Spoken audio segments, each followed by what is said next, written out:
Petrini.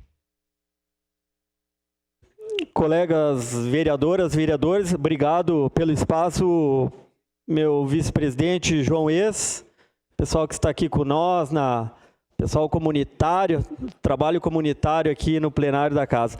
Mas eu quero aqui aproveitar esse tempo, em nome do meu colega líder da bancada do PSB, vereador Zé D'Ambrós, que está em licença saúde, não poderia deixar de falar sobre esse projeto. Ainda em 2025, o vereador Zé D'Ambrós foi procurado pela feirante ativista social Jocely Viadrigo, nossa amiga Pícola. Ela sugeriu a inclusão, então, da Feira Ecológica Municipal no calendário oficial da cidade. Ele pediu uma parte. Atendendo a esse pedido, o nosso colega vereador Zé D'Ambrós protocolou o projeto.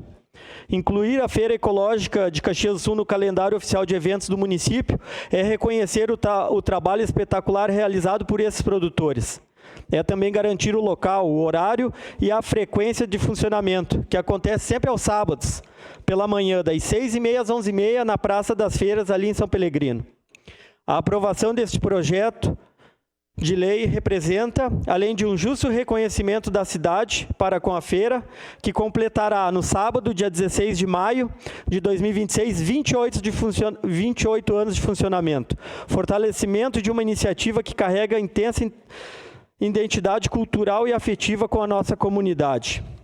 Em tempo, além da Pícola, gostaria de agradecer e parabenizar a jornalista Nay Frost, responsável pela assessoria de comunicação da feira e parceira de primeira hora na construção desse projeto.